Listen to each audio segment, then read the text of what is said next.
ibibigay lang namin yun sa kanya, mag-start tayo nung kinder ako. Tanda ko, nung kinder ako, may pina-assignment sa amin si teacher na magdala ng ampalaya sa school.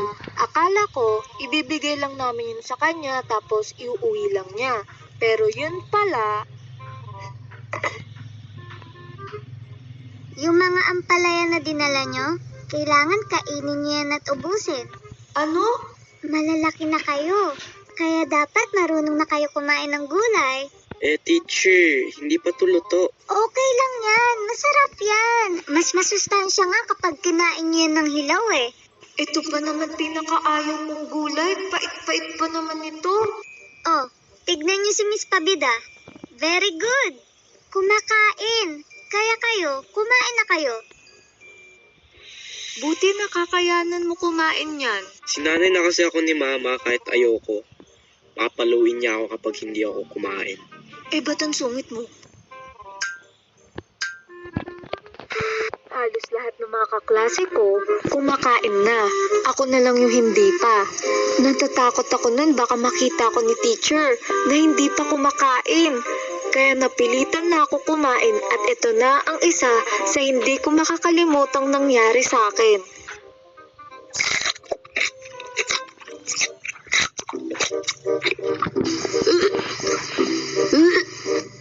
Yak! Sinagsuka! Teacher, si Missy nagsuka. Missy, ayos ka lang ba? Teacher, ayoko na parang mamamatay na ata ako sa ampalaya na yan. Joke lang, wala akong sinabing ganun. Natulala lang ako sa suka ko nun sa palda. Tapos, inasikaso agad ako ni teacher nun. So, syempre, dahil sa nangyari, pinauwi na lang muna ako ni teacher. Pinasundo na muna ako kay Yaya. Grade 1 naman ako nito nung nangyari to. Tinransfer na ako ni na mami sa school ng ate ko. Tanda ko, nung first day ko sa school nun, yung mga kaklase ko, nag-iiyakan. Mga ayaw ko mawala sa mga nanay nila.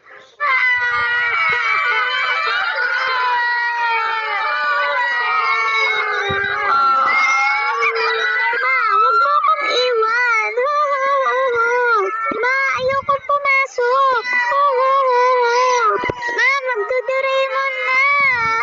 Kailangan ba talaga magdrama bago pumasok?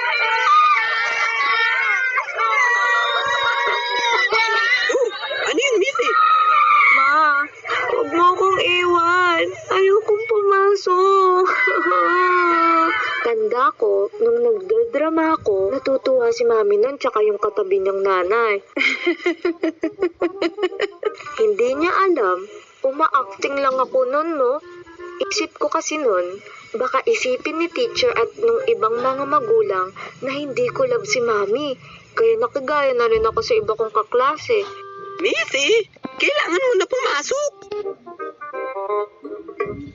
Dali na, pumasok ka na ng classroom. Pinag-i-start na kayo. Sige po. Siguro naman nakita na naman nila na love ko rin si mami. Na ayaw ko din umalis siya. Ma, huwag mo akong iwan.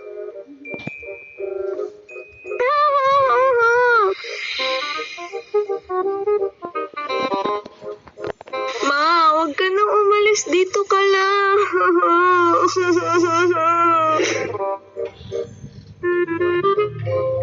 Na-experience niyo na din ba to ang magpahiram sa teacher? Ganto kasi yun, meron akong bagong gunting tapos nangangailangan si teacher nun. Sino may gunting sa inyo? Pwede pahiram? Teacher, ako po meron. Thank you, Missy. 2 days later. Teacher, yung gunting ko po. Ginagamit ko pa, Missy eh. Sige po. Hanggang sa lumipas na ng ilang araw, hindi na binalik ni teacher yung gunting ko.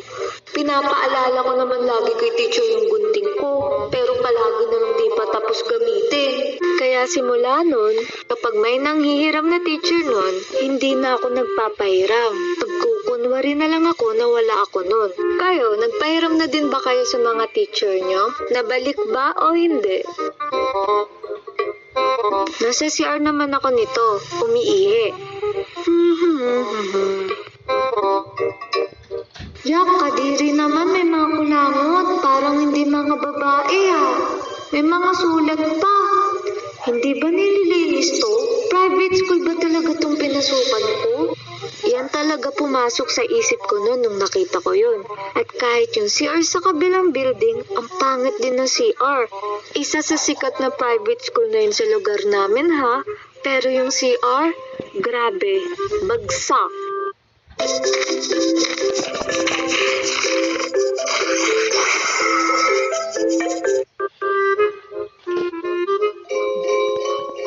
Nangyari to nung grade 3 ako.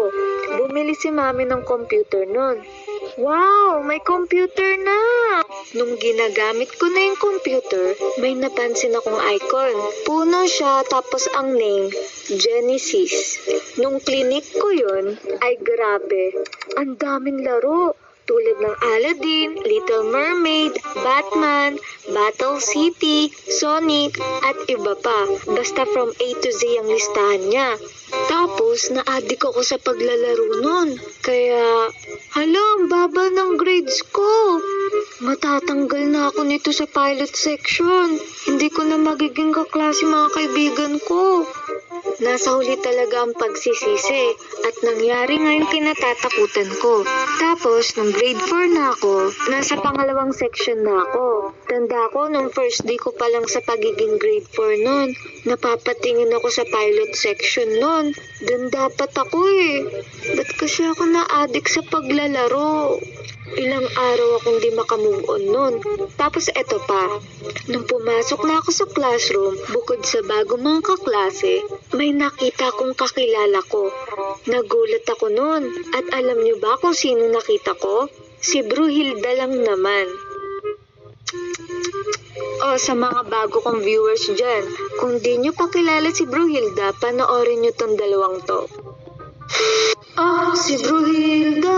Kaya pala di ko na siya classmate nung grade 3 kasi nauna pala siyang mawala sa pilot. Oh, Missy!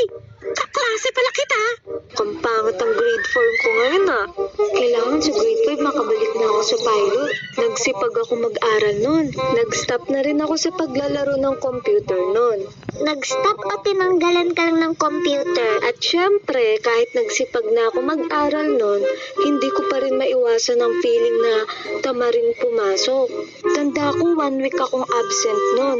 Yun na ata pinakamatagal kong absent. After nung absent ko, ito talaga di ko makakalimutan. Pagpasok ko ulit sa school, nagulat ako, nag-exam pala sila nung absent ako. Mga nag-check na rin ng mga exam yung mga kaklase ko. O Missy, ito, mag-exam ka. Doon ka sa labas mag-exam.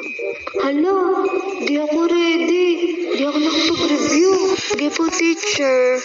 Nag-exam ako na wala ng review. Stock knowledge na lang talaga ako nun. After ko mag-exam nun, chinek na kaagad ni teacher. Kala nyo, bagsak no. Kasi, hindi lang ako basta tambay sa bahay pag absent. Mahilig talaga ako magbasa ng libro. Hindi lang sa school, pati sa bahay.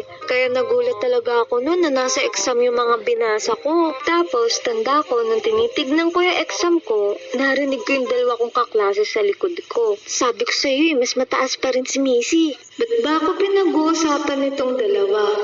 May nakikipagkompetensya ba sa akin nang hindi ko alam?